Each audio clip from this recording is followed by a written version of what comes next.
ahora sí, para ir retomando lo que sería el inicio de la charla, estábamos dándole un saludo a todos nuestros invitados y panelistas que conforman el equipo de presentación de hoy, a nuestra embajadora Elisa Trota, al señor José Guillermo Godoy, que es presidente de la Fundación Federalismo y Libertad, a la diputada de la Asamblea Nacional de Venezuela, la señora Amelia Belisario, y al periodista señor Carlos Acosta. Daremos inicio a esta primera charla, que es de un ciclo de 3 presentaciones, de 3 días de presentaciones para hablar sobre comunicación en dictadura, en donde se buscará visibilizar las acciones de regímenes no democráticos, en este caso ejemplificándonos por el régimen venezolano y cómo estos buscan acabar con los medios de comunicación tradicionales y también evitar el surgimiento de las nuevas comunicaciones. En el transcurso de estos encuentros vamos a estar tratando la cronología de los ataques a la libertad de expresión durante los últimos 20 años, la importancia de las redes sociales para combatir esa realidad o intentar combatir esa realidad, y también vamos a estar abordando cómo la crisis migratoria venezolana ha construido o contribuido a vencer la censura autoritaria del régimen de Maduro, convirtiéndose en una herramienta de comunicación y lucha para la democracia. Para abordar estos temas, contaremos con la mirada y la experiencia de reconocidos periodistas, comunicadores y políticos que han sido protagonistas o analistas de la experiencia venezolana, como quienes nos acompañan el día de hoy. Y bueno, quienes participen podrán aproximarse de primera mano a lo que ha sido la lógica del autoritarismo contra la libertad de expresión, y van a poder conocer cómo se pueden vencer esos ataques en este nuevo mundo de la era digital. Y sobre todo vamos a poder quedarnos con la idea de la importancia de defender los espacios de comunicación para preservar la democracia. El día de hoy estaremos analizando la historia de la comunicación durante los últimos 20 años en Venezuela. Sé que nuestros panelistas van a hacer un esfuerzo titánico para en una hora poder abordar todos los temas que se han vivido en estos últimos 20 años, que son temas muy complejos, pero bueno, van a hacer un gran esfuerzo para presentar en síntesis todo lo que ha ocurrido durante estos últimos años. Antes de comenzar ya con el pase a los panelistas, quienes van a hacer la presentación el día de hoy, queremos agradecer especialmente a nuestros aliados estratégicos de la Fundación Naumann y la Fundación Federalismo y Libertad por apoyarnos en este evento y también por apoyarnos históricamente en la lucha por la recuperación de la democracia en Venezuela. Estaremos escuchando unas palabras de salud y bienvenida de José Guillermo Godoy, que es presidente de la Fundación Federalismo y Libertad, y luego ya daremos inicio con nuestro panel de invitados, comenzando con la participación de Elisa Trota, embajadora de Venezuela en Argentina, y con las exposiciones del periodista Carlos Acosta y de la diputada Amelia Belisario. Al finalizar las presentaciones, los participantes van a tener la oportunidad de hacer preguntas por el chat, que les vamos a estar transmitiendo a los panelistas para que puedan aclarar sus inquietudes. Así que bueno, para ya poder comenzar con el evento y cederle la palabra a José Guillermo, cuando quieras te escuchamos, José Guillermo. Hola, ¿se escucha bien ahí? Sí.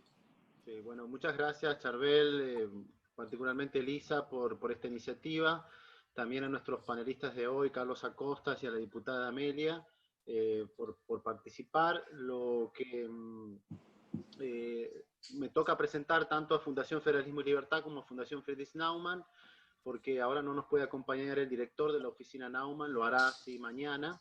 Pero contarles de que en el caso de Fundación Friedrich Naumann es una fundación alemana que tiene más de 60 años de vida. Es una fundación que coopera en todos aquellos países en vías de desarrollo, tratando de fortalecer la democracia y el Estado de Derecho. Particularmente en Argentina coopera a partir del año, empezó a cooperar a partir del año 83 en el proceso de apertura democrática, tratando de formar dirigentes en prácticas democráticas, fortaleciendo a la libertad de prensa, la convivencia democrática, el sistema republicano. Y ha hecho un enorme esfuerzo con becas de formación y capacitación, tanto en Argentina como en Alemania, donde tienen una academia de dirigentes.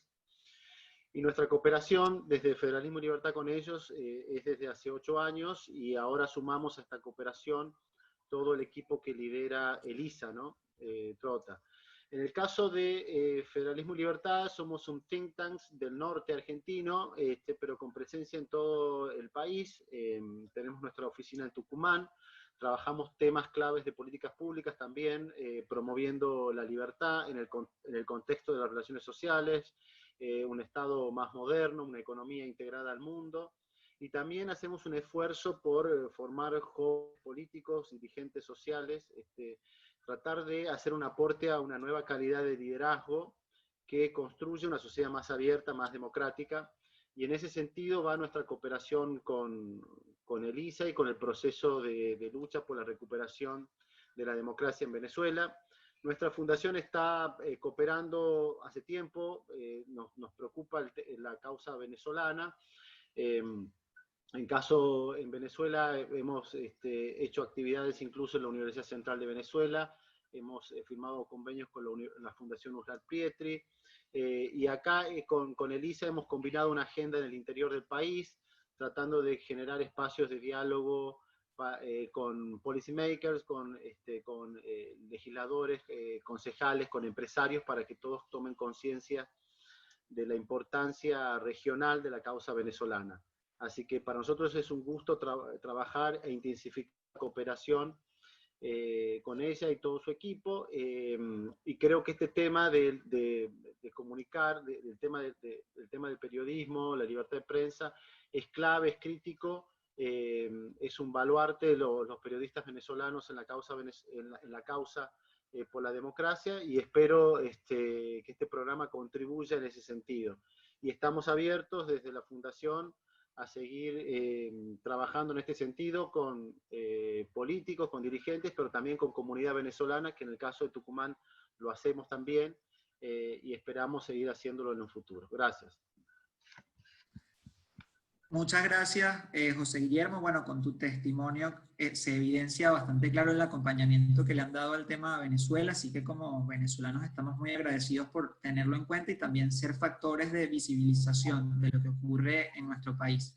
Para ya introducirnos en el tema que nos convoca el día de hoy, le vamos a dar la palabra a Elisa Trota, embajadora de Venezuela en Argentina. Elisa es abogada, diplomática y activista de derechos humanos, es egresada de la Universidad Central de Venezuela con una especialización en Derecho y Política Internacional, y tiene una doble maestría en Desarrollo Internacional Sostenible, Coexistencia y Conflicto. Desde muy joven ha estado comprometida con la justicia social y ha trabajado en varios proyectos que buscan crear una sociedad más consciente e igualitaria. Ha defendido y promovido los derechos humanos en varios países y ha participado activamente en diversas organizaciones comprometidas con la justicia y la igualdad. Fundó la organización civil Alianza por Venezuela, una organización conformada por 22 pequeñas organizaciones que buscan realizar acciones más efectivas sobre la comunidad de venezolanos que llegan a la Argentina huyendo de la crisis humanitaria. Desde su nombramiento como embajadora de Venezuela en Argentina en el año 2019, ha continuado con el apoyo a los venezolanos residentes en este país, fortaleciendo las relaciones con las autoridades argentinas y ayudando a organizar la comunidad. Durante este año 2020, a pesar de no contar con el reconocimiento del actual gobierno, continúa siendo la voz del gobierno legítimo de Venezuela en Argentina, trabajando con todos los foros para recuperar la libertad y la democracia en nuestro país, y en medio de la pandemia ha llevado a cabo diferentes jornadas para ayudar a los venezolanos que se han visto más afectados por la realidad económica. Elisa, te cedemos la palabra para que podamos comenzar con el foro. Gracias, Charbel. Bueno, buenas tardes a todos. Agradezco de verdad enormemente a quienes hoy nos acompañan, no solo a los venezolanos que se inscribieron, sino a tantos argentinos que se han interesado constantemente por Venezuela. En este caso, el foro tiene como objetivo contar lo que ha sucedido en Venezuela durante los últimos 20 años desde la perspectiva de quienes comunican, a pesar de enfrentar una dictadura cruel y despiadada, como ha descrito además la misión de Naciones Unidas. Quiero aparte agradecer, como mencioné anteriormente, de manera más informal a la Fundación Federalismo y Libertad y a su presidente José Guillermo Godoy, a la Fundación Naumann, pues gracias a ellos podemos hacer esta serie de foros que para nosotros es fundamental, pues contar la verdad sobre Venezuela se vuelve cada vez más no solo de importancia, sino definitivamente es un deber. Quiero además dar un saludo muy especial a la diputada Amelia Belisario, ejemplo de mujer venezolana y sin lugar a dudas ejemplo de lucha y perseverancia, quien hoy nos acompaña desde Venezuela. Y por supuesto un gran saludo y agradecimiento a Carlos Acosta, a una persona, un periodista a quien admiro y respeto desde hace muchísimos años y creo que hoy tengo la fortuna de poder llamar amigo. Además que nos ha acompañado siempre en esta lucha, le ha tocado además tener que salir del país y además ha sido para nosotros, especialmente para los embajadores, una voz constante de apoyo y de réplica de nuestro trabajo. Estos encuentros virtuales que comienzan hoy y terminan este próximo miércoles, tenemos sesión hoy, el martes y el miércoles, buscan visibilizar el esfuerzo de aquellos que frente a regímenes que justamente lo que intentan es desaparecer la libertad de expresión, usan las herramientas tecnológicas de la actualidad para informar, documentar y describir las acciones de los autócratas. En Venezuela ha sido progresivo el amedrentamiento y el intento de exterminar por completo la libertad de expresión, pero el pueblo no lo ha permitido y así vemos que a pesar de que los opresores intentan vencer, pase lo que pase, muchas voces siguen levantándose.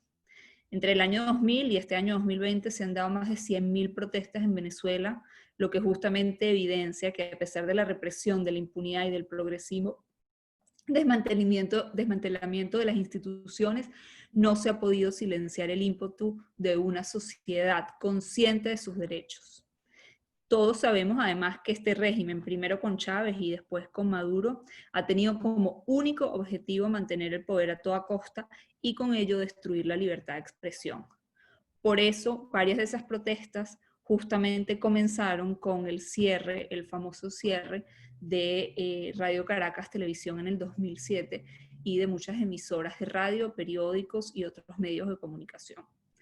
Por eso hoy nos acompañan Amelia y Carlos, que han sido desde dos perspectivas distintas protagonistas de estas situaciones y caras visibles de esta lucha por no dejar morir la libertad. Sin más, nuevamente gracias y bienvenidos. Charbel, creo que vas a leer una breve reseña sobre quienes nos acompañan hoy. Bueno, muy amable nuevamente. Buenas tardes. Así es, Elisa, gracias por la introducción. Ahora, para cederle la palabra a Carlos Acosta, un poco comentar la trayectoria de Carlos. Carlos, además de ser un notable periodista venezolano, es consagrado como actor de televisión y cine. Sus inicios en el periodismo los dio en Caracas en un programa nocturno donde aprendió esta profesión, lo que le permitió entrar en la programación estelar de la estación CNV 100.3 FM junto al periodista Leopoldo Castillo, quienes hicieron una llave perfecta. Tras su posicionamiento, dieron inicio al éxito rotundo en Globovisión y sorprendieron al público con el programa A los Ciudadanos, un espacio estelar que dejó huellas en el buen periodismo hecho en Venezuela y creo que en todos los venezolanos en los últimos años y en donde Carlos Acosta brilló como el señor Acosta. Hoy a Carlos lo podemos ver por EBTV Miami de lunes a viernes a las 7 de la mañana en el programa La Mañana de EBTV, en donde se enterarán del acontecer diario, político y general. Bueno, sin más que agregar, Carlos, te concedemos la palabra. Buenas noches, muchísimas gracias. Primero quiero agradecerle a Elisa Trota, embajadora del gobierno legítimo de Venezuela en Argentina, sus generosas palabras y la invitación a compartir esta tarde con gente tan solidaria con el país, con gente que está en el país y con venezolanos que desde fuera del país trabajan y luchan por la recuperación de la libertad y de la democracia. Quiero agradecerle a Charbel, quiero agradecerle a la diputada Amelia Belisario por estar allí presente, también a José Guillermo Godoy y a todos por hacerme partícipe de un tema que no por casualidad, sino por necesidad he venido trabajando justamente para que cuando todo esto pase, hay que escribir la historia de la comunicación en Venezuela durante estos 20 años. Y vamos a entrar rápidamente en materia para poder compartir con ustedes luego de la exposición de la diputada y de quienes estén previstos hacer una ponencia el día de hoy. Cuando conversaba sobre esto con mi buen amigo Leopoldo Castillo, justamente, me decía, Carlos, es muy sencillo. Es primero agresión, después censura, después cierre, después marco jurídico, luego control, para después producir medios en el exterior. Sí, esos fueron los pasos que dio la dictadura. Yo voy a desarrollar brevemente cada uno de estos pasos, pero me quiero ir al antecedente. Y es la importancia que este tipo de gobernantes, al estilo Hugo Chávez, al estilo Nicolás Maduro, al estilo Fidel Castro, le dan a los medios de comunicación social. Para eso tengo que referirme inevitablemente a las dos intentonas golpistas de Hugo Chávez en 1992.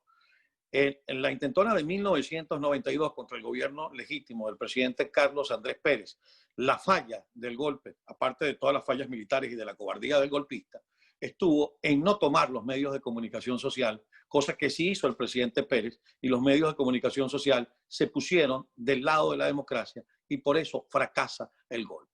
Pero el mismo medio de comunicación social le permitió, por razones que no vale la pena detallar ahora desde el punto de vista militar y desde el punto de vista político, una promoción al golpista en ese momento, Hugo Chávez, cuando le permitieron dirigirse a los medios en vivo para pedirle a quienes todavía estaban insurrectos en algunas regiones del país que se rindieran. Ahí viene la tristemente célebre frase, por ahora. A partir de ese momento comienza la debacle política, institucional y comunicacional en Venezuela. Los medios de comunicación sirvieron de alguna manera de plataforma para la promoción de un golpista. El coqueteo de Hugo Chávez candidato, para abreviar la historia previa, el coqueteo de Hugo Chávez candidato con los medios de comunicación formó parte de la estrategia, porque la segunda parte del golpe, el 27 de noviembre, sí tomaron los medios de comunicación, pero allí dejaron una huella imborrable de cuál era el talante de quienes pretendían tomar el poder. Dejaron muertos, asesinaron a trabajadores del canal, mancharon de sangre a las propias Fuerzas Armadas. Ahí teníamos el antecedente mediático de lo que buscaba el entonces golpista Hugo Chávez. Luego de la elección del año 1998 y de su entronización en el poder en 1999, Hugo Chávez vivió un pequeño periodo de luna de miel con los medios de comunicación. Incluso en algunas entrevistas muy cercanas al momento de su elección, cuando era presidente electo y no presidente juramentado, llegó a decir que habría que expandir el espectro radioeléctrico venezolano para que existieran más medios, digitalizar las radios para que existiera más radio. Pero todo eso fue palabrería para ir coqueteando con la gente y ganarse una simpatía que muchos cayeron en la trampa. Luego comienza ese indefectible momento en el que los medios de comunicación se convierten en el espejo de la realidad. Hugo Chávez comienza sistemáticamente a violar el ordenamiento jurídico, aprovechándose de una popularidad que ciertamente tenía. Y al violar el ordenamiento jurídico, comienzan los medios de comunicación simple y llanamente a reflejarlo. Inmediatamente comenzaron a recibir la denominación de medios opositores. Permítanme hacer una digresión en este momento. Los medios siempre seremos opositores, porque los medios están allí para recordarle al poder lo que no ha hecho, no para felicitarlo por lo que ha hecho, porque lo que ha hecho es sencillamente su deber y para lo que fue electo.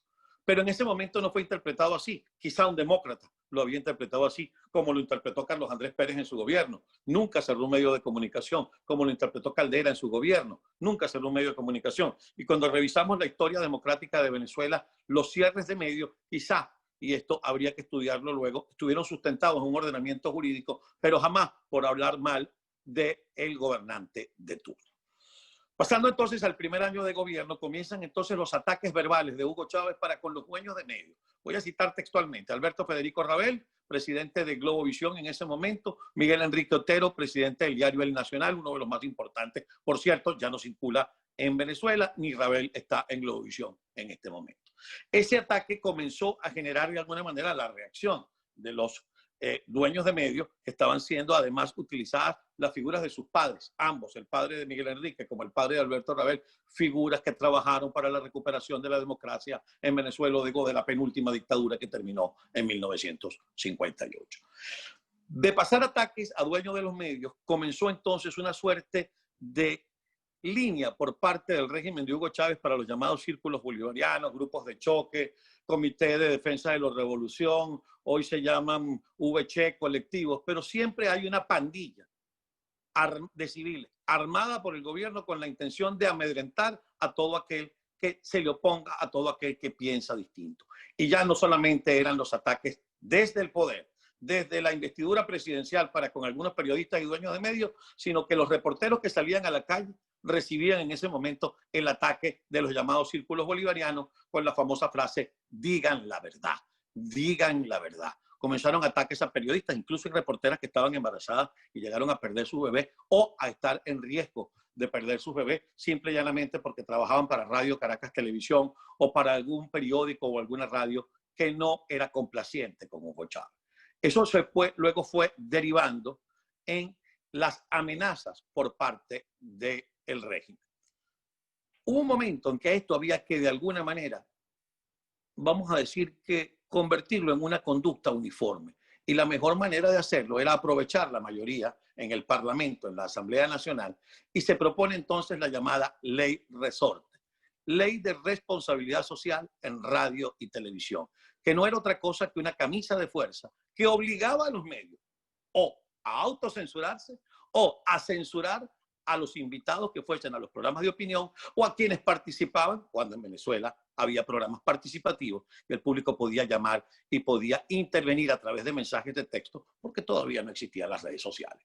Este marco jurídico, de alguna manera, con lo que llaman los parlamentarios, y no me dejará mentir la diputada Amelia Belisario, con herramientas parlamentarias, se logró retrasar un cierto tiempo en la Asamblea, porque era un marco jurídico de alrededor de 150 artículos. Si se inscribían como oradores todos los diputados de oposición al gobierno de Hugo Chávez, podría de alguna manera retardar la aprobación.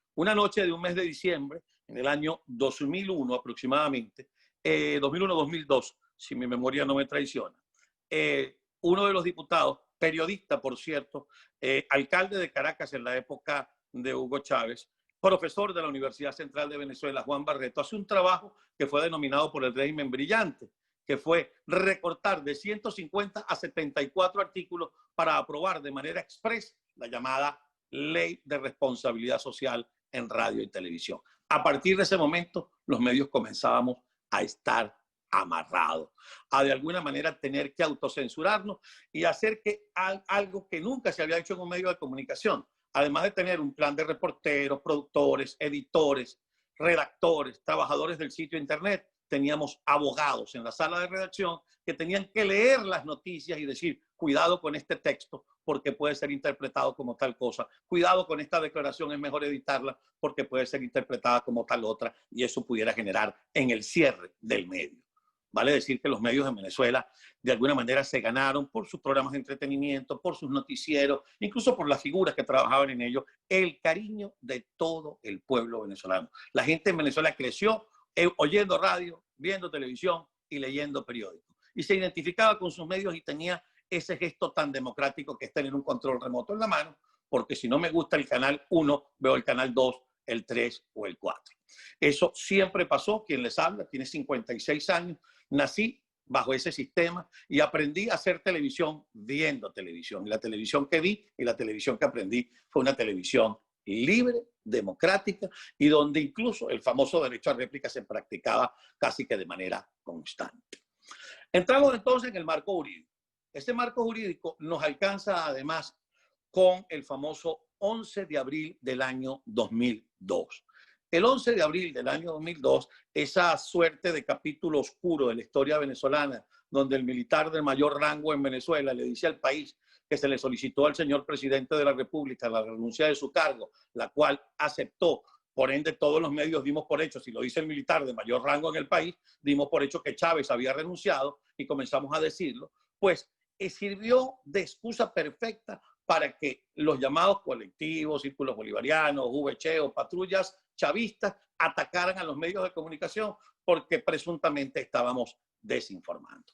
Eso ocurrió el 11 de abril cuando un periodista venezolano mostró desde un lugar muy cercano al Palacio de Miraflores cómo grupos chavistas les disparaban a una marcha, a una de las marchas más numerosas que se han producido en Venezuela, y canal que estuviera transmitiendo eso era canal que podía estar susceptible. Incluso ese mismo día Chávez allanó 2 canales de televisión y mandó a tumbar la señal de todos los canales de televisión para que la comunidad internacional no viera cómo mientras él estaba en cadena ocupando todos los medios, no se viera lo que estaba ocurriendo en los alrededores del palacio. Los medios de manera valiente dividieron la pantalla y mostraban, cumpliendo con la ley de transmisiones presidenciales, la cadena de Chávez, pero en la otra mitad de la pantalla, lo que hemos llamado y se conoció tristemente como la masacre de Puente Llano. Vivido este capítulo, el regreso de Chávez 3 días después del 11 de abril, también se produjeron ataques. Por ejemplo, en el caso de Radio Caracas Televisión, las patrullas colectivas de Chávez secuestraron un camión distribuidor de helados, lo incendiaron y lo chocaron contra las puertas de Radio Caracas Televisión. Grupos encabezados por la entonces parlamentaria Iris Varela, hoy ministra de Prisiones, cercaron Globovisión y cercaron Venevisión, los 3 canales más importantes de información en Venezuela. Entonces ya pasamos a la etapa de las agresiones a las sedes de los canales. Esto se mantuvo por un tiempo. Incluso recordamos que terminando el programa al cual hacía referencia Charbel en nuestra presentación, el programa de los ciudadanos, que en ese momento no era otra cosa que el reflejo del país, porque era un programa donde se levantaba el teléfono y se decía, aló, ciudadano, y el ciudadano hablaba y se expresaba.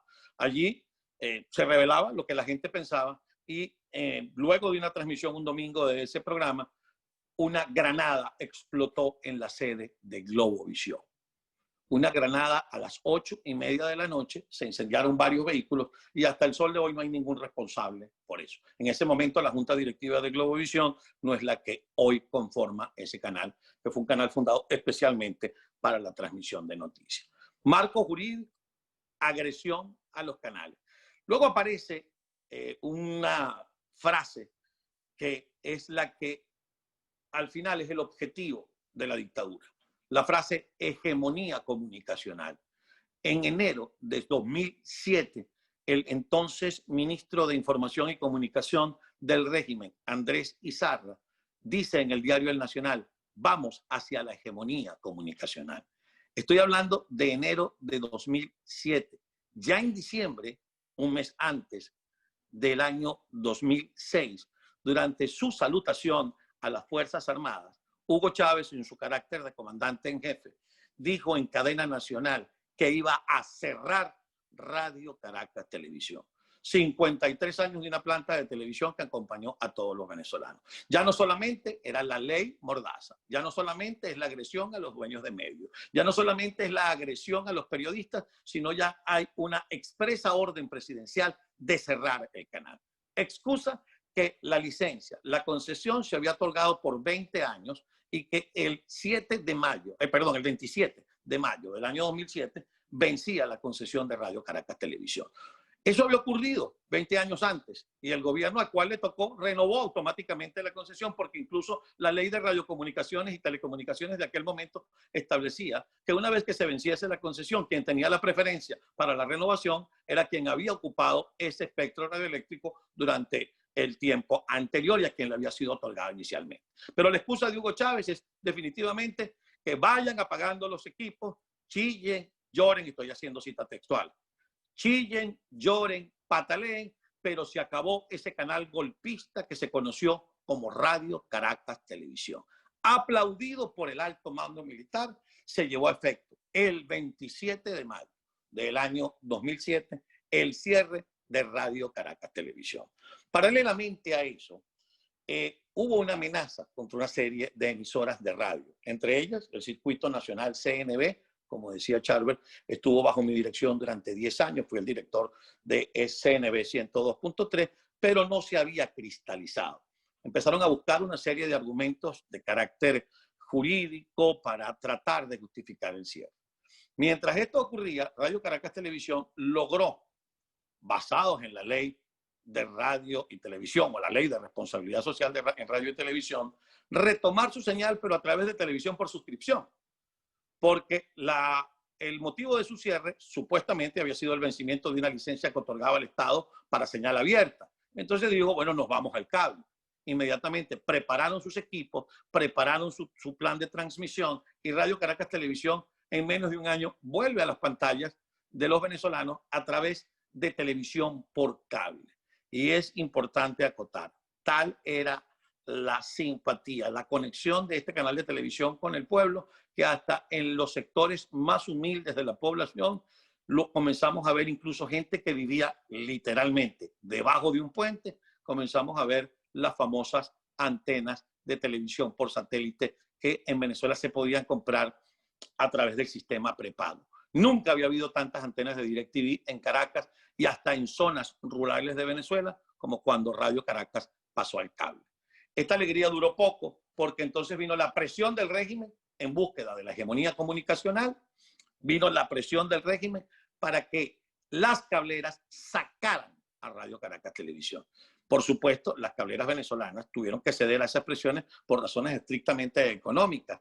En Venezuela imperaba el control de cambio, como todavía imperaba el control de cambio. Las cableras manejan sus insumos en dólares. Solamente el gobierno podía cambiar bolívares a dólares para que las cableras pudieran subsistir, y el gobierno, aprovechándose de esa presión que pudo ejercer, le puso una fecha límite a las cableras para que sacaran a Radio Caracas Televisión, que ahí sí fue cerrada definitivamente y hasta el sol de hoy permanece fuera de las pantallas de los venezolanos.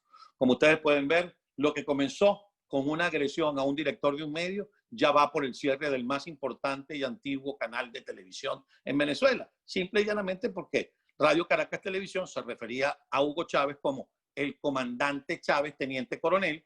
Nunca lo llamó presidente porque Radio Caracas Televisión mostraba que en los barrios no se estaba comiendo, como Hugo Chávez decía, que el servicio barrio adentro que se había traído de supuestos médicos cubanos que atendían en los barrios de Venezuela no se estaba cumpliendo, y empezó a mostrar que la llamada revolución no estaba rindiendo los frutos, amén de mostrar casos de corrupción que ya eran públicos y notorios, como el mal llamado Plan Bolívar 2000 y otros planes subsiguientes que se fueron conociendo en materia de corrupción. La denuncia de la corrupción, de alguna manera denunciar el manejo fraudulento de los procesos electorales, que para el momento ya se habían celebrado 12, le costó a Radio Caracas el cierre. Posteriormente, en el año 2009, finalmente, con el hoy presidente de la fraudulenta Asamblea Nacional a la cabeza del ente regulador de radio y televisión en Venezuela, CONATEL, se cierran 34 emisoras de radio, entre ellas el circuito CNV, que era, si se quiere, uno de los más grandes del país, y donde se transmitía el programa a los ciudadanos. De alguna manera se saca de los barrios, se saca de las zonas rurales del país un programa de radio que obviamente era el reflejo de lo que la gente sentía. Este cierre de 34 emisoras vino acompañado por la amenaza de cerrar otras 200. Es decir, en el 2009 se cerraron 34 y se amenazó a otras 200 que todavía no se han cerrado. ¿Qué se consiguió con eso? Primero, autocensurar, porque nadie sabía si estaba en la lista de esas 200 emisoras que estaban por cerrar. Segundo, evitar la solidaridad. La solidaridad no era pública. La mayoría de los radiodifusores nos llamaban y nos decían: oye, cuánto lamento, si necesitas algo nuestro, estamos a la orden. Si tienes que cumplir con tus clientes que ya estaban contratados, estamos a la orden. Pero la solidaridad era en privado, porque en público yo podía estar en esas 200 emisoras y que también me cerraran. La frecuencia de CNV fue entregada en aquel momento a la Asamblea Nacional de mayoría chavista, y luego del 2015, cuando la actual Asamblea Nacional asumió el control del Parlamento, entonces fue retirada la frecuencia 102.3 para la Asamblea Nacional y le fue entregada a la Fuerza Armada Venezolana. Cierre de televisoras, cierre de radio. La misma situación de control de cambio en Venezuela impedía a los periódicos, y ahora voy a hablar de la prensa escrita, el poder adquirir el papel para imprimir periódicos. Algunos periódicos grandes lograron almacenar por años papeles. Algunos recibieron de la Confederación de Prensa de las Américas una ayuda para poder almacenar papel. Pero eso no es eterno. Luego, el gobierno emitió un decreto donde solo el gobierno es quien vende papel para imprimir. Solo el régimen puede venderle papel a los periódicos. Resultado, periódicos emblemáticos con más de 50, 80, 60 y 70 años en el país dejaron de circular por falta de papel. Hoy, la mayoría de la prensa libre venezolana opera vía internet y en la mayoría desde fuera de Venezuela. Ahora vino otra estrategia, y la otra estrategia es la compra de medios, con su permiso. Amigos del gobierno, empresarios amigos del gobierno o testaferros del gobierno, comenzaron a hacerle oferta a los grandes canales de televisión.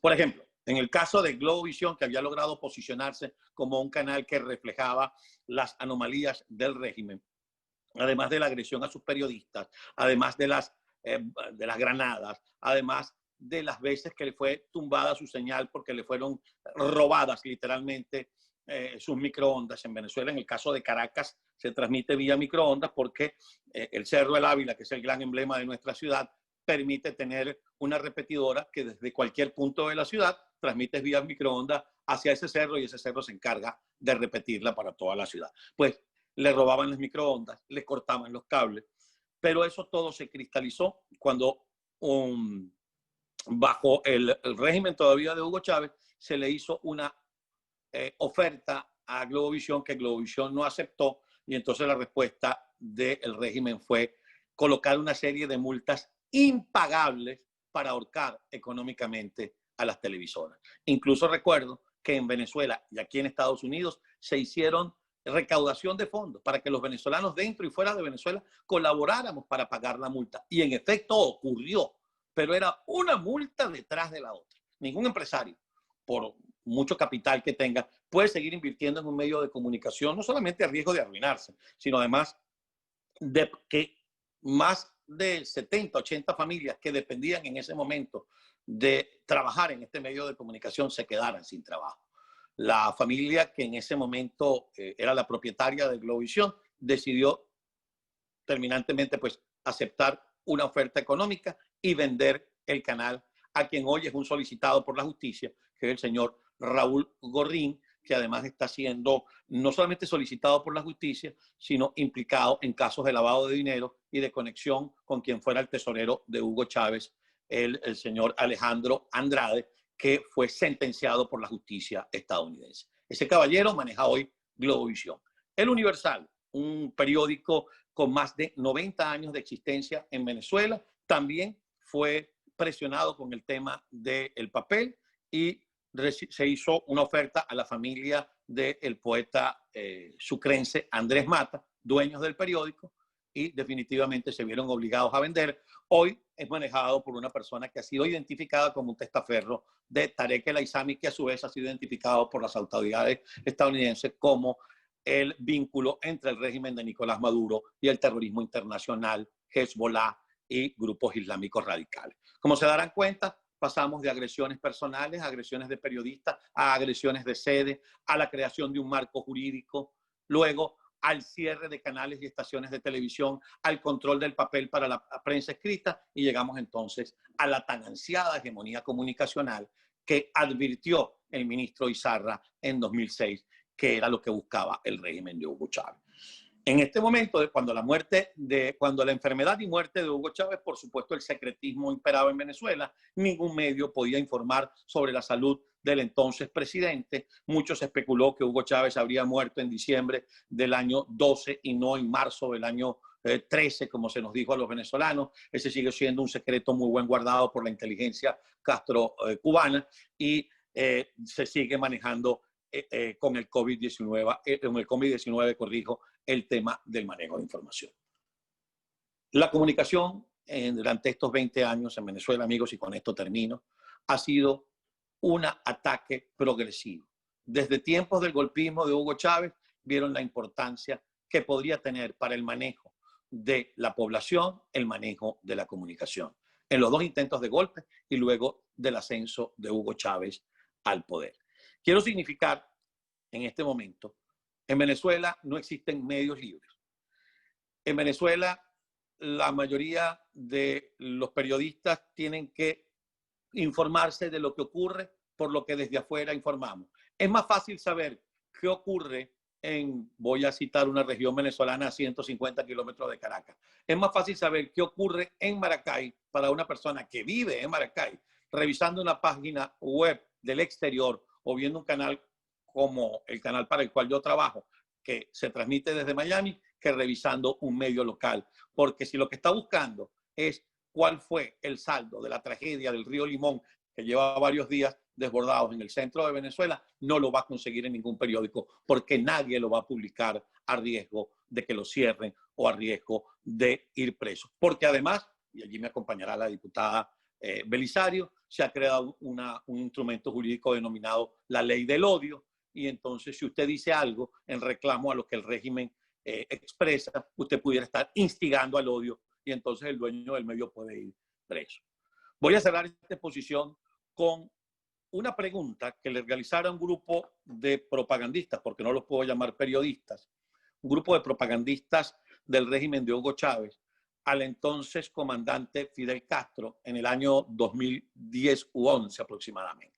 Le preguntaron a Fidel Castro estos periodistas, y voy a decir exactamente quiénes fueron: Jorge Arreaza, hoy canciller de Nicolás Maduro; Walter Martínez, un periodista de nacionalidad uruguaya que vive en Venezuela desde hace muchísimos años y que tenía un programa denominado Dossier y que fue contratado por la cadena Telesur; un pseudoperiodista de nombre Mario Silva, que tiene un programa escatológico en el canal del Estado, que lo usa para difamar, para degradar a la persona humana y para cometer delitos mediáticos; y una periodista de nombre Vanessa Davis. En esa entrevista le preguntaron a Fidel Castro, cito: comandante, en su época, usted, el Che, Camilo Cienfuegos, Raúl, eran los héroes. En la revolución de hoy, ¿quiénes son los héroes? Y Fidel contestó: ustedes. Porque si ustedes informan, si ustedes manejan la comunicación, nosotros podemos tener nuestro contacto con el pueblo. En dos palabras, los medios de comunicación y la desinformación son quizá la herramienta más importante de control de la población. Muchas gracias. Bueno, Carlos, muchas gracias. Felicitarte por ese extraordinario resumen y ese extraordinario recuento histórico sobre lo que ha sido, digamos, la secuencia cronológica de todos los pasos que ha venido dando el régimen, pasos tanto políticos como jurídicos, para acabar definitivamente la libertad de expresión e instalar ese sistema comunicacional hegemónico que describiste perfectamente. Para continuar con la presentación y para cerrar con la jornada de panelistas y pasar después a las preguntas, le vamos a conceder la palabra a la diputada Amelia Belisario. Amelia es diputada de la Asamblea Nacional por el Circuito 2 del Estado Aragua, es abogada, magíster en Planificación del Desarrollo, mención política global y máster en Estudios Políticos Aplicados. Amelia ha coordinado la cátedra UNESCO hacia una cultura de paz en la Universidad Central de Venezuela. Es fundadora y dirigente del movimiento Primero Justicia. Como diputada ha sido designada vicepresidenta de la Comisión Permanente de Cultura y Recreación, presidenta de la Comisión Permanente de Ciencia, Tecnología e Innovación y miembro de la Comisión Permanente de Contraloría de la Asamblea Nacional, en la cual dirigió la coordinación de la Subcomisión de Legislación. Integró la Comisión Permanente de los Derechos de la Familia y este año fue designada como presidente de la Comisión Permanente del Poder Popular y Medios de Comunicación de la Asamblea Nacional. En su actividad parlamentaria promovió la creación del Comité de Víctimas de la Represión, cuya finalidad es brindar asistencia jurídica a las familias de las víctimas. La mayoría de las víctimas son jóvenes asesinados durante las protestas en Venezuela, así como quienes fueron detenidos y que hasta la fecha están sometidos con medidas cautelares, y otros que continúan aún presos en centros de reclusión. Así que bueno, Amelia, con una perspectiva más desde la acción política, va a hacer uso de su derecho de palabra. Bienvenida, Amelia.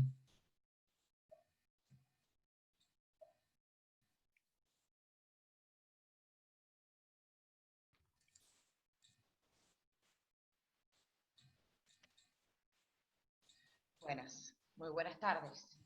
Bueno, agradecida por supuesto con la Embajada por invitarnos en esta oportunidad para estar un poquito más cerca, además de nuestros hermanos venezolanos, aunque sea a través de estas herramientas.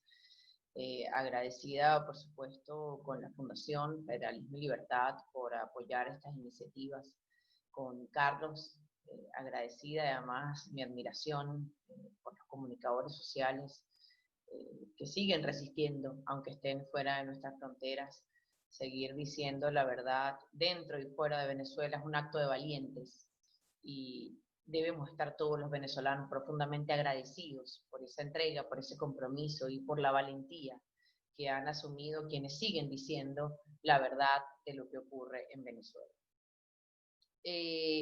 Luego de agradecer esta invitación, bueno, nosotros desde la Comisión Permanente del Poder Popular y de Medios de Comunicación durante este año nos ha tocado una tarea muy difícil, porque si este recorrido histórico que narraba Carlos es bastante dramático y terrible para la historia de nuestro país, imagínense en un país con crisis política, económica, social, al que le cae una pandemia que ha acabado con sistemas políticos mucho más importantes y mucho más desarrollados y con mejores herramientas que las que tiene Venezuela.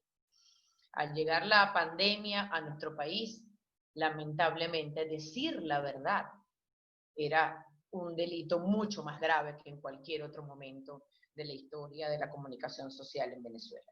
Este año ha sido sumamente complicado para los medios de comunicación social, pero además también para los ciudadanos que deciden alzar su voz, que deciden convertirse en aliados de los comunicadores, que deciden grabar lo que ocurre en el momento en las calles, en las estaciones de servicio, en las denuncias comunitarias por la falta de agua potable, de gas doméstico, de energía eléctrica. Al día de hoy, las protestas ciudadanas que han sido reseñadas por los ciudadanos, pues simplemente también corren la misma suerte, la misma desgracia que nuestros comunicadores que han sido perseguidos y amedrentados. La expresión ciudadana a través de las redes sociales también ha sido criminalizada. Es decir, de manera que durante la pandemia el régimen ha criminalizado la verdad. Mientras todos los países del mundo en momentos de pandemia le hablan con claridad a los ciudadanos, les dicen la verdad, porque en la verdad está la oportunidad de salvar vidas, de tomar decisiones de las familias para resguardarse, para estar seguros en sus hogares, pues el régimen optó por mentirle a los ciudadanos y por criminalizar la verdad en Venezuela, atentando contra los medios de comunicación y contra los periodistas. Yo quiero hacer un recuento de lo que a nosotros nos ha tocado vivir durante estos primeros 6 meses, en los primeros 6 meses del año, que además es el informe que estamos enviando a la Comisión Interamericana de Derechos Humanos, junto a la Comisión Especial de los Derechos Humanos, desde la Comisión, para denunciar cada uno de los casos, que además está sustentado en un expediente con las víctimas, de lo que ha venido ocurriendo, no solo con los comunicadores sociales, con las empresas de medios de comunicación, sino también con los ciudadanos que de manera valiente se han atrevido a denunciar lo que está ocurriendo en el país.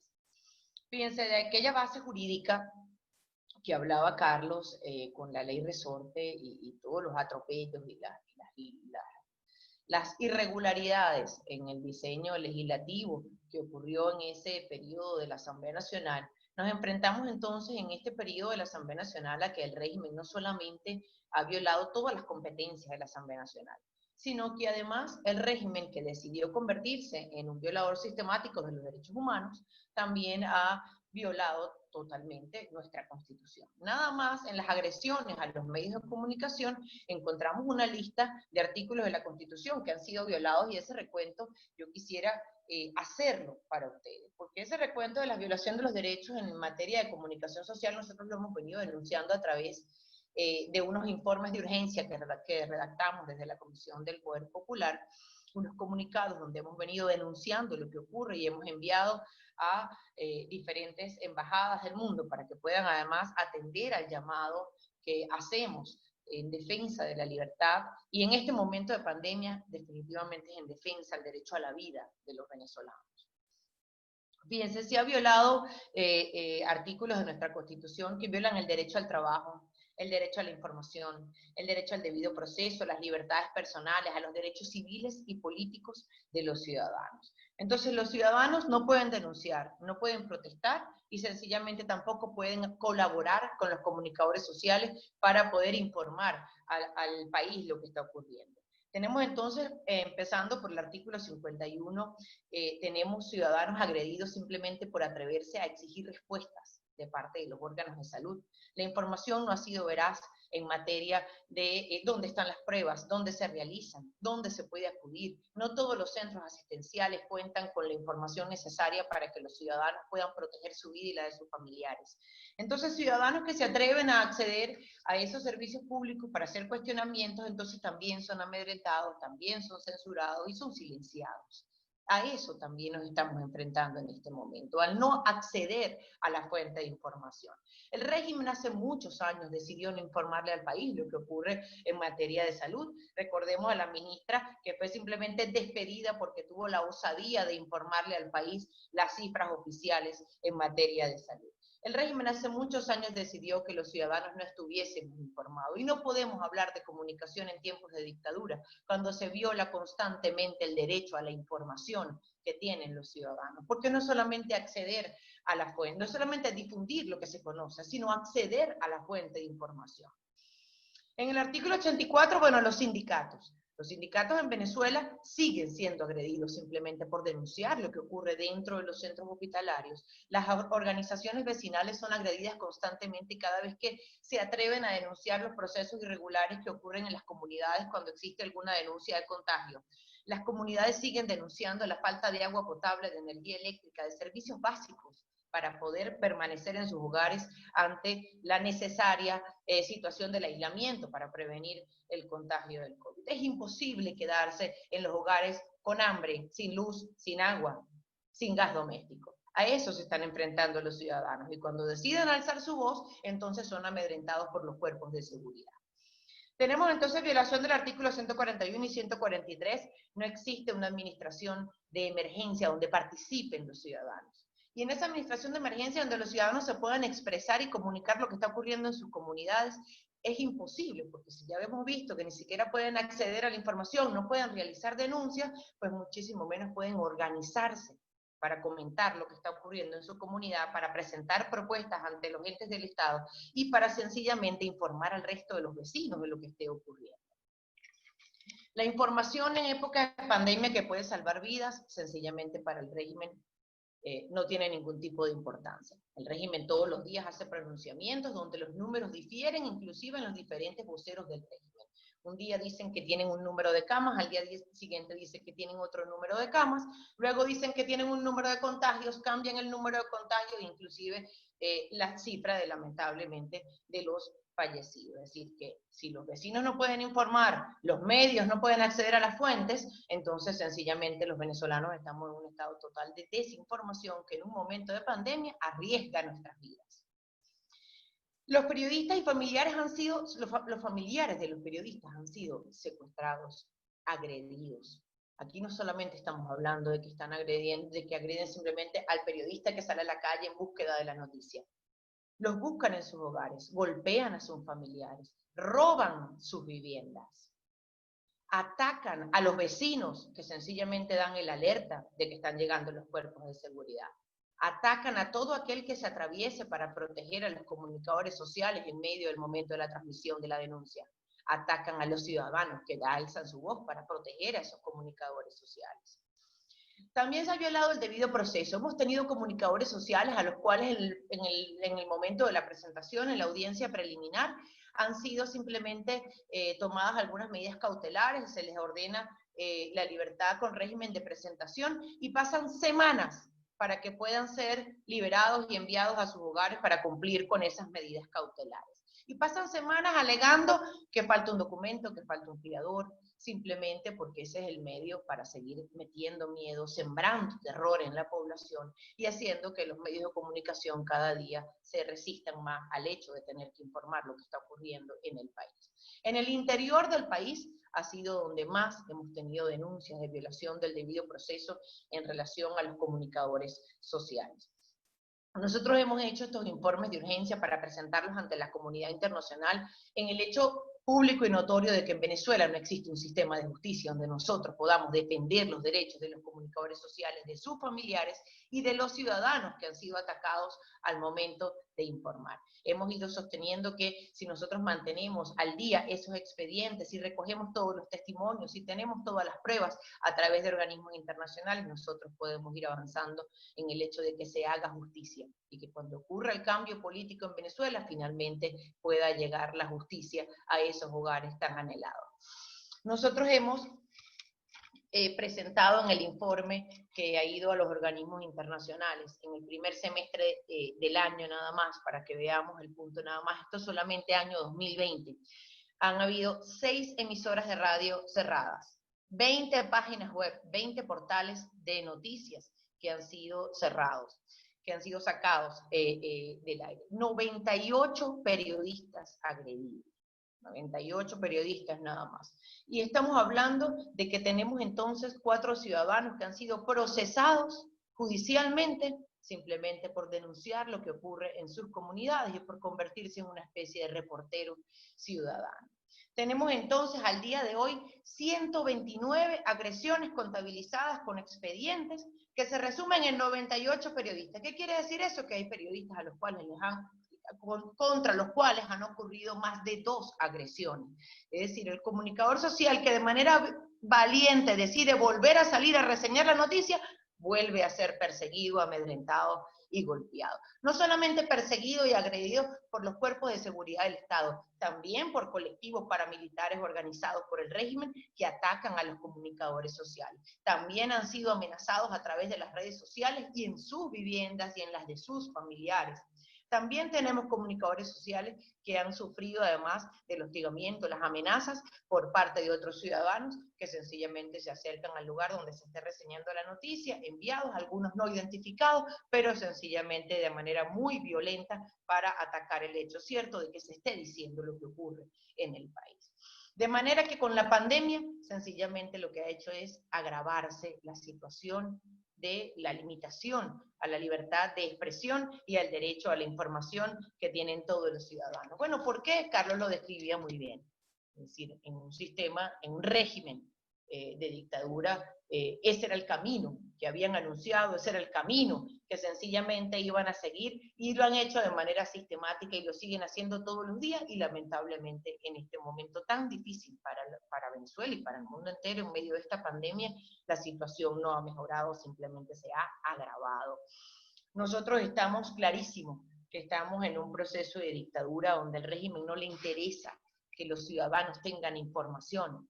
Atacar la libertad de expresión definitivamente lo que busca es acabar con el derecho a la información de los ciudadanos. Si los ciudadanos no tienen información, no son libres de tomar decisiones. De eso se trata, de limitar el ejercicio ciudadano, de controlar socialmente a los ciudadanos, de controlar las acciones de los ciudadanos al limitar la posibilidad de la toma de decisiones, porque no se tiene ningún tipo de información para la toma libre de decisiones. El régimen que acostumbra a violar de manera sistemática los derechos humanos de los venezolanos no puede pretender entonces que haya alguien que esté anunciando y publicando lo que sucede. Es claro que lo que debe ocurrir es un cambio político y por eso es que nos negamos a rendirnos en Venezuela. Lo que ocurre cada día es que los ciudadanos que se atreven a informar, que salen a la calle a reseñar lo que ocurre, siguen acorralando al régimen cada vez que ocurre una denuncia. Si al régimen no le afectara tanto, no se organizara de manera violenta para atacar a aquellos que dicen la verdad y que denuncian lo que está ocurriendo.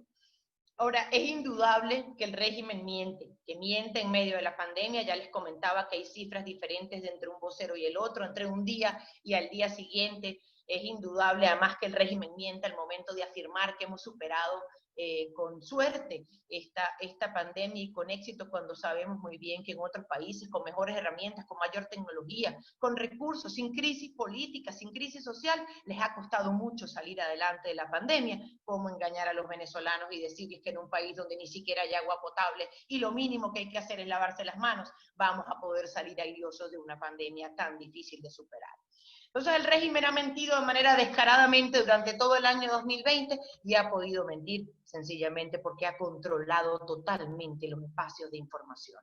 Por eso es que ha podido avanzar en esas mentiras. Por eso es tan grande el esfuerzo de develar todo lo que sigue ocurriendo en el país y por eso hemos invitado a los ciudadanos a través de 3 espacios para seguir avanzando y vencer ese cerco que ha generado el régimen para callar la voz de los ciudadanos. Primero, hemos creado espacios como el megáfono, como denuncias anónimas que se envían a través de un correo electrónico, donde la gente puede enviar los videos, donde la gente puede enviar las pruebas de la denuncia que hace, y de manera anónima, estas son publicadas en cuentas oficiales que no tienen esa suerte de persecución que puede padecer algún ciudadano que se le ocurra subir el video a sus redes sociales. Hemos hemos puesto desde la Asamblea Nacional también el espacio para que los ciudadanos se expresen, denuncien, nos hagan llegar todas sus denuncias para seguir armando esos expedientes y poder acceder a la justicia. Y finalmente hemos hecho grandes invitaciones a los venezolanos a vencer el miedo.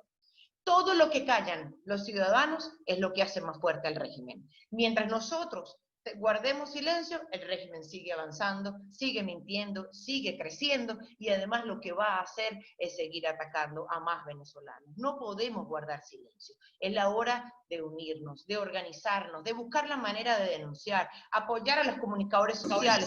Si los ciudadanos tienen alguna denuncia que realizar, la pueden hacer llegar a los medios de comunicación, la pueden hacer llegar a las cuentas oficiales, de los parlamentarios, la pueden hacer llegar a las cuentas oficiales de la Asamblea Nacional, y esas denuncias salen y podemos seguir entonces nosotros ganando terreno en el terreno de la verdad, porque el régimen lo que quiere seguir es avanzando en el terreno del miedo, en el terreno del silencio, porque eso es lo que lo hace más fuerte. El régimen se fortalece con el silencio de los ciudadanos, y aunque sea una gran labor arriesgada para todos aquellos que siguen denunciando, yo estoy segura que habrán capítulos de nuestra historia que van a reconocer la valentía de todos los que siguen diciendo la verdad, porque en la verdad es donde vamos a poder avanzar. Si callamos, no vamos a avanzar más. Muchísimas gracias.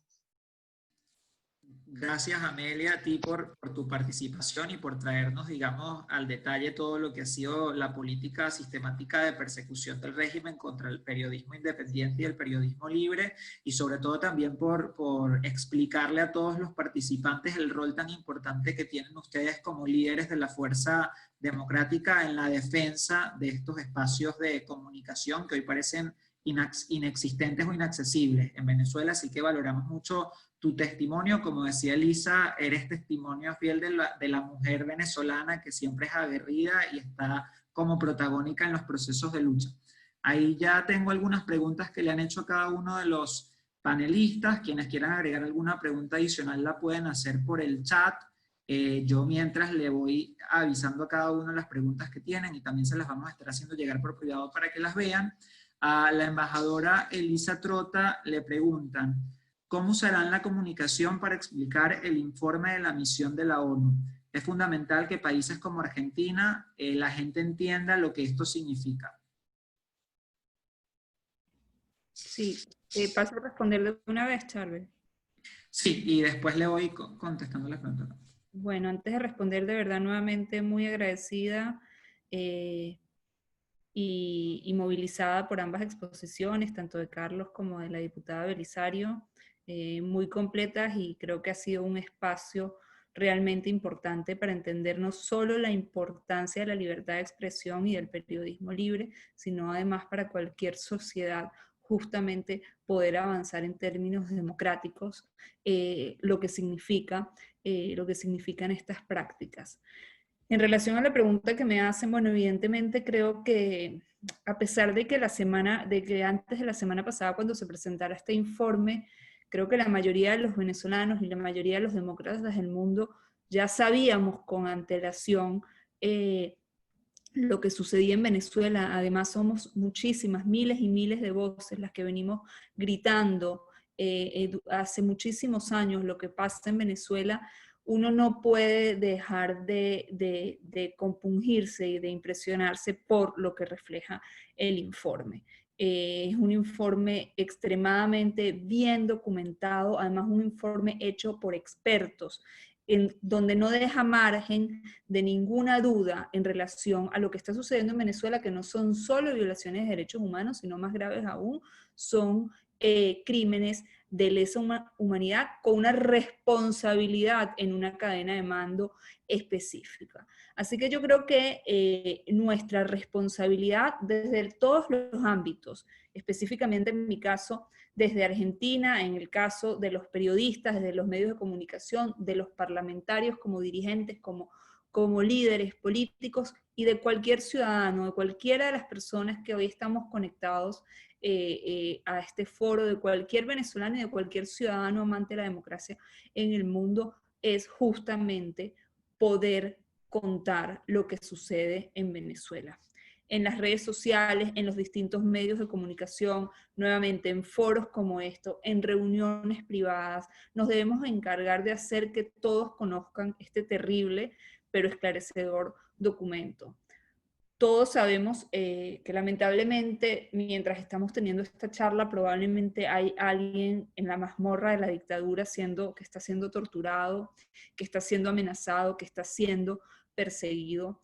Y creo que todo el mundo, estamos convencidos de que todo el mundo en cualquier parte debe ser consciente de ellos y además concientizarse no solo de lo que sucede en Venezuela, sino el peligro que eso significa para la región, para la humanidad como tal, y además el rol protagónico nuevamente que tenemos cada uno de nosotros desde nuestros distintos lugares, para no solo denunciarlo, sino también justamente lograr el cambio que tanto ansiamos.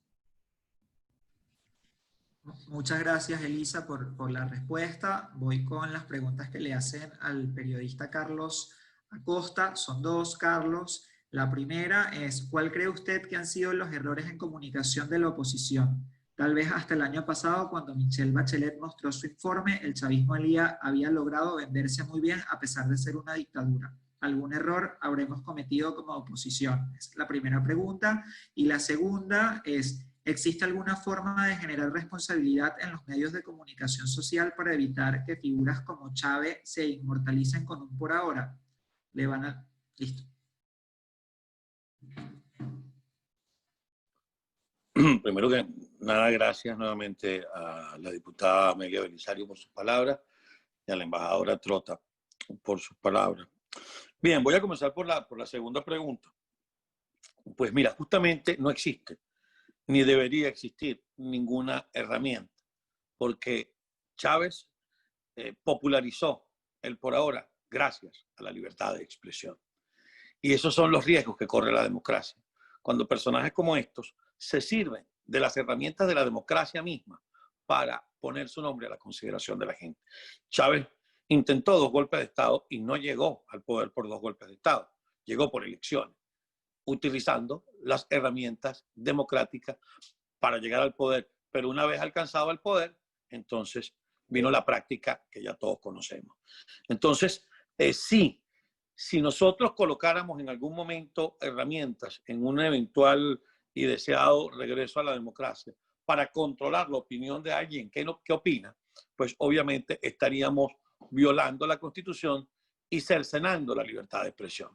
Cuando yo hacía el relato de que Chávez con un por ahora se popularizó, hacía la salvedad en ese momento por otras razones de carácter político y militar que en ese momento no valía la pena, pero la puedo reseñar en solo 30 segundos. Chávez tenía una serie de cómplices dentro del mundo militar y dentro del gobierno de Carlos Andrés Pérez que nunca pagaron por ese delito de haber sido cómplices del golpe de Estado y que le permitieron a Hugo Chávez sacar ese mensaje del por ahora. Porque si ese mensaje hubiese sido, por ejemplo, grabado, solo pidiendo la rendición de quienes todavía estaban insurrectos, y él hubiese dicho por ahora, sin necesidad de violar su libertad de expresión, se le hubiese dicho, mire, teniente coronel, a usted se le brindó este micrófono y esta cámara para que llame a rendirse, no para que le diga al pueblo venezolano que por ahora no se pudo, pero que lo va a intentar después, porque eso es un delito. Y no puede utilizar un medio de comunicación o los medios de comunicación para cometer un delito. Por favor, llame a rendir a los soldados insurrectos. Y ahí está todo. En cuanto a los errores de la oposición, bueno, todos los grupos políticos cometen errores y desde el punto de vista comunicacional, creo que sí, que se han cometido errores que no vale la pena señalarlo. Lo importante es que cada vez se acercan más al gobierno interino del presidente Guaidó y a su equipo de trabajo, expertos comunicadores, que muchos de nosotros sin ningún interés subterráneo, ni ningún interés político, ni con las ganas de ocupar ningún cargo en un eventual gobierno democrático, nos hemos puesto a la orden y hacemos el trabajo que nos corresponde. Yo tengo, como tú decías, un programa todas las mañanas, y me disculpan la referencia personal, y el día que yo considere que la diputada Amelia Belisario tiene algo que decirle a los venezolanos, pero lo que no se lo puede decir en los canales de televisión de allá, yo le voy a abrir la ventana, como en ocasiones lo hemos hecho, o como en ocasiones se lo hemos hecho a la propia embajadora Elisa Trota, y lo hacemos con todos los representantes diplomáticos. Y me vale la pena acotar ahora que digo esto con la embajadora y que la identifico como representante diplomático del gobierno interino. Vean ustedes el nivel de censura que aún opera en Venezuela, que algunos medios desde Venezuela, cuando entrevistan a la embajadora o a cualquiera de nuestros embajadores, colocan en el crédito Elisa Trota y abajo le colocan representante de la Asamblea Nacional en la República Argentina. No, hermano, es la embajadora designada por un gobierno absolutamente legítimo. No es una designada de la Asamblea Nacional. Ella no representa a la Asamblea Nacional. Ella representa al gobierno legítimo, que bajo un sustento constitucional se ha convertido en el gobierno interino de Venezuela. Pero eso te refleja lo que es la autocensura. Me perdona la embajadora la infidencia, pero en una oportunidad vi eso y se lo comuniqué. Le dije, ¿se da cuenta, embajadora? Mire lo que está pasando. Usted no es la representante de la Asamblea Nacional, usted es la embajadora designada por el presidente Guaidó. Y así por el estilo. Por cierto, que olvidé mencionar en el resumen que además de los cierres de los canales nacionales y de las emisoras de radio, el régimen también logró sacar a 2 cadenas internacionales de noticias de las cabreras, como es el caso de la cadena CNN en español y NTN 24. Gracias. Bien, gracias, Carlos. Para la diputada Amelia Belisario, hacer una pregunta que tiene que ver un poco con el rol de la diáspora, ¿no? Preguntan, ¿qué podemos hacer desde afuera para ayudar a ustedes que están dentro de Venezuela a comunicar lo que sucede en el país? Buenas. Sí, bueno, pueden hacer muchísimo, y pueden hacer muchísimo porque, como les comentaba, nosotros hemos incentivado a los ciudadanos, hemos motivado a los ciudadanos que se conviertan en reporteros de lo que ocurre en cada una de sus zonas, en cada una de sus comunidades. Y esos videos y esas denuncias, la mayoría de las veces son difundidas por cuentas de personas que se encuentran en el extranjero, para poder evitar que esos ciudadanos sean perseguidos dentro de sus comunidades. Ese anonimato de la denuncia ayuda a resguardar a aquellos que logran captar algún momento de alguna irregularidad. Muchos comunicadores sociales que están en el extranjero han servido de canal para poder informar lo que está ocurriendo en el país, y esa situación que mencionaba Carlos, de que a veces los medios internacionales pueden reseñar primero lo que está ocurriendo, es parte de esa protección de los ciudadanos que buscan de poder conseguir quien difunda lo que está ocurriendo para no poner en riesgo su vida ni la de sus familiares al momento de subir esas denuncias en las redes sociales. De manera que sí es mucho lo que se puede hacer. Pueden ayudarnos a alzar la voz, pueden difundir en las redes sociales las denuncias, que hagan reportes de los ciudadanos, y por supuesto que pueden seguir ayudándonos a alzar la voz, no solo difundiendo el informe que recientemente acaban de emitir de la Comisión de los Derechos, sino también pueden ayudarnos muchísimo a seguir denunciando y a seguir sustentando esos expedientes con toda la información que hay en las redes sociales. A veces los parlamentarios también recibimos información de personas que se encuentran en el extranjero que logran tener acceso a algunas denuncias y nos las envían para nosotros poder completar los expedientes. A veces las mismas víctimas no se atreven a denunciar y son personas que están en el extranjero quienes nos ayudan a recopilar las imágenes de algo, a conseguirlas en las redes sociales, y podemos entonces terminar de conformar esos expedientes. Es mucho lo que se puede hacer cuando no se está perseguido. Es mucho lo que se puede hacer cuando no tienes la amenaza de que lleguen a tu casa porque estás haciendo alguna denuncia. Así que siempre estaremos agradecidos con los que desde afuera puedan estar pendientes y tender una mano para que no sean silenciadas las voces de los venezolanos. Muchas gracias, diputada. Entraron 2 preguntitas más, si quieren las leo para que las puedan contestar, y ya después sí cerramos y hacemos la invitación a la charla de mañana. Una es para la diputada Amelia Belisario, que aprovechamos que ya tiene el derecho de palabra para que la conteste. Bueno, acá le mandan saludos diputadas de la parroquia Coche de Caracas.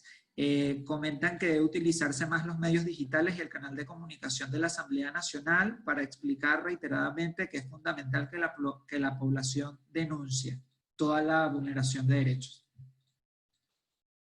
Sí, bueno, hemos estado valiéndonos de nuestras redes sociales, de los parlamentarios, las redes sociales que están certificadas. Además, siempre le hemos pedido a los ciudadanos que sigan las redes oficiales.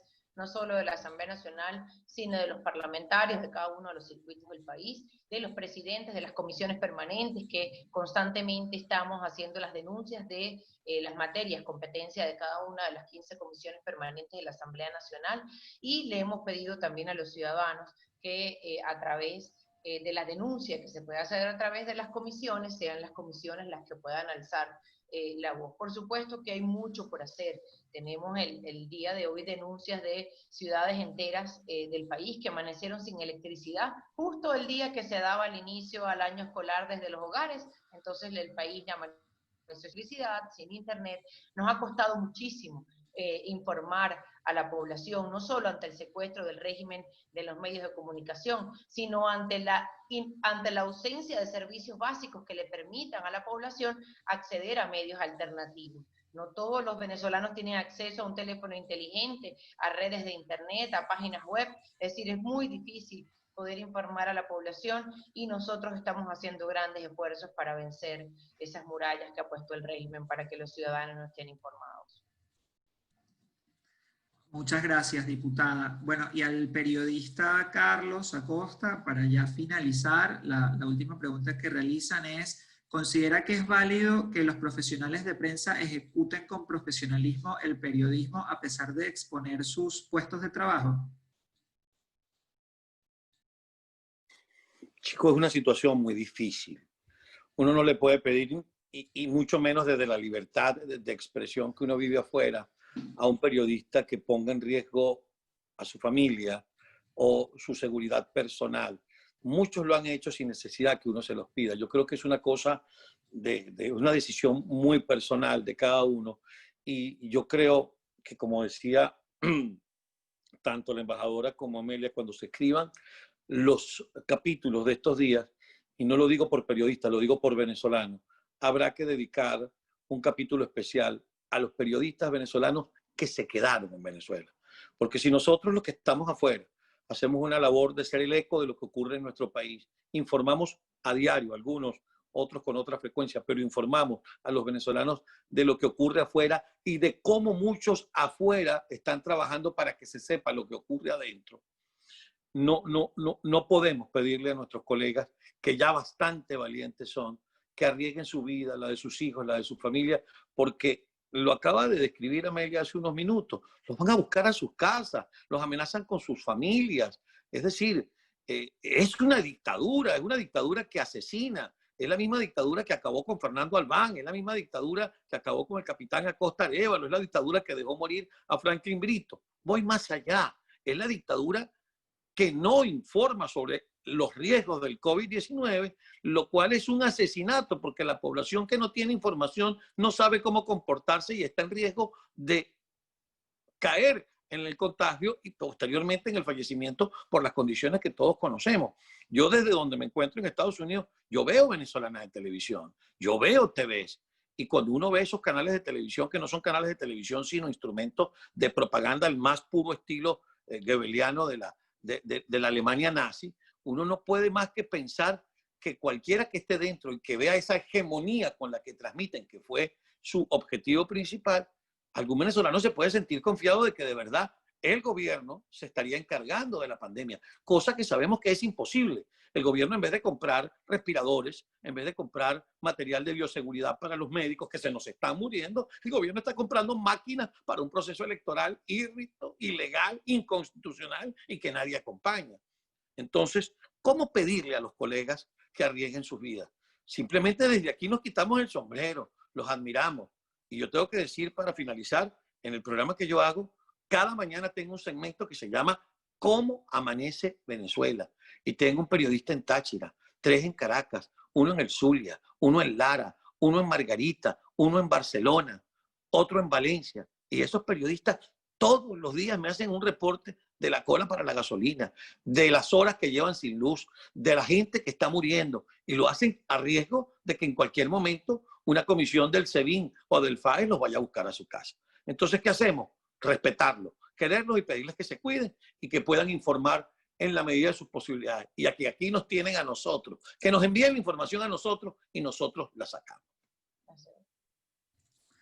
Bueno, muchas gracias, Carlos, por la última respuesta. Muchas gracias a todos los participantes que se quedaron hasta ahora conectados. Gracias a todos nuestros invitados de hoy. Fue un panel de lujo, brillante todas las exposiciones. Reiteramos el agradecimiento a todo el equipo de la Fundación de Federalismo y Libertad, a la Fundación Naumann, bueno, a José Guillermo, que nos acompañó también durante toda la charla, y también un agradecimiento especial a todo el equipo de la Embajada de Venezuela en Argentina que colaboró con toda la organización del evento. Los invitamos también mañana a todos los que están conectados a participar en la próxima charla para continuar con el ciclo de conferencias. La de mañana va a ser sobre redes sociales como medios de información, va a ser a las 17 horas. Así que bueno, gracias a todos y que tengan buenas noches. Buenas Gracias noches para todos y gracias. Buenas noches. Y gracias. Muchas Saludos a gracias. todos. Muchas gracias. Un gran abrazo.